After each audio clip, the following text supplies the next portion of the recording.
আসসালামু আলাইকুম। Sweet Agrovet limited channel I কৃষি সংবাদে আমন্ত্রণ জানাচ্ছি আমি মোহাম্মদ রাইহান। এখনকার এই সংবাদ আয়োজনে একই সঙ্গে চ্যানেল আইয়ের ইউটিউব চ্যানেল এবং চ্যানেল আইয়ের ওটিটি প্ল্যাটফর্ম আই স্ক্রিনে লাইভ স্ট্রিম হচ্ছে।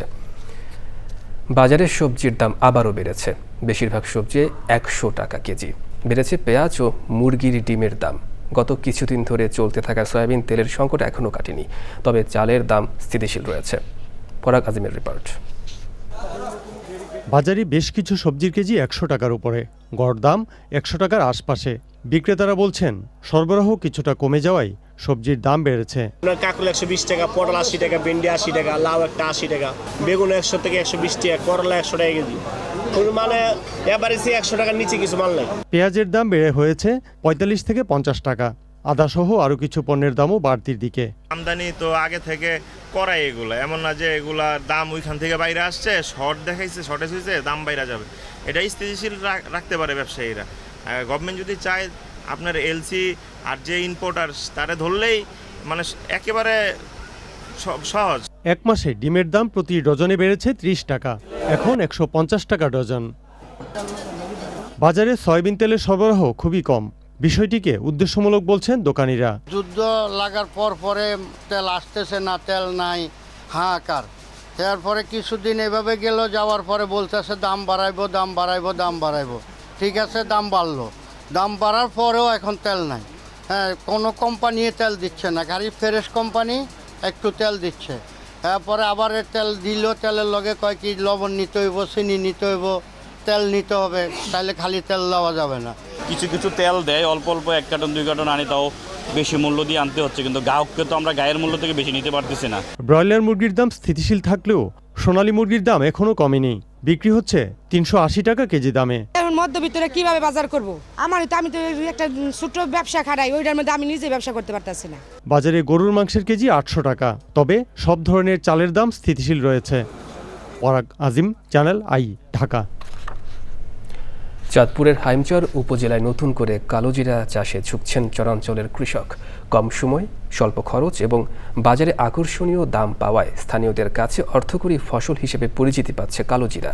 গত বছরের তুলনায় চলতি বছর আবাদ বেড়েছে প্রায় 18 গুণ। চাঁদপুর থেকে মোর্শেদ আলমের পাঠানো তথ্য ও ভিডিওচিত্র নিয়ে রিপোর্ট করছেন জহির মুন্না। গত বছর চাঁদপুরের হাইমচর উপজেলায় মাত্র 1 হেক্টর জমিতে পরীক্ষামূলকভাবে কালোজিরা চাষ করা হয়েছিল।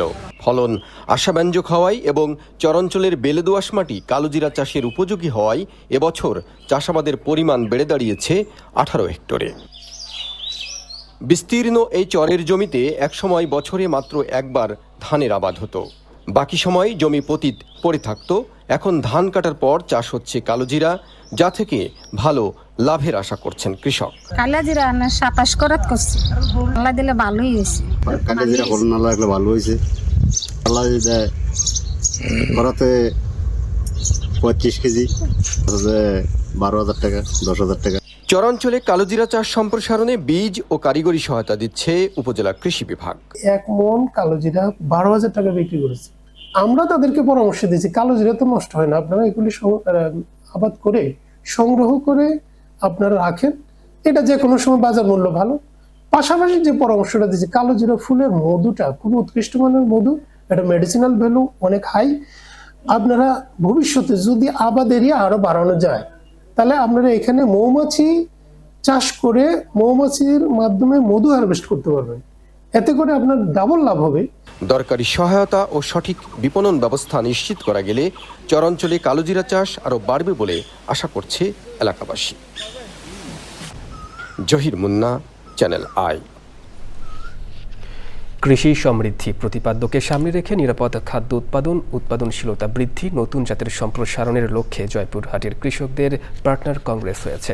এতে প্রধান অতিথি ছিলেন কৃষি সম্প্রসারণ অধিদপ্তর বগুড়া অঞ্চলের অতিরিক্ত পরিচালক মোহাম্মদ আব্দুল ওয়াদুদ।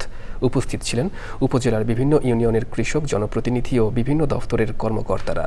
পরে অতিথিরা জিএপি পদ্ধতিতে উৎপাদিত সবজি ও জৈব বালাইনাশক প্রদর্শনী স্টল পরিদর্শন করেন।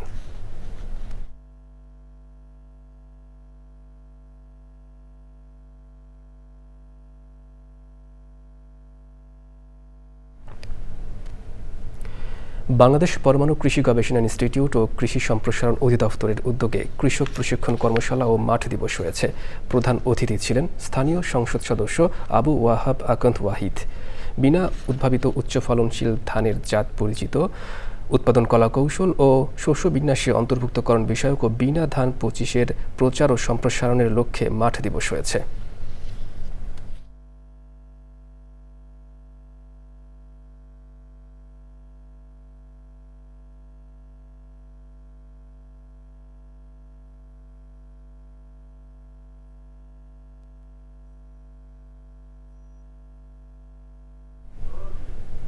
দর্শক, sweet Agrovet limited channel I কৃষি সংবাদের আজকের আয়োজন এ পর্যন্তই। পরবর্তী সংবাদ আয়োজনে আমন্ত্রণ জানিয়ে শেষ করছি। ধন্যবাদ সবাইকে।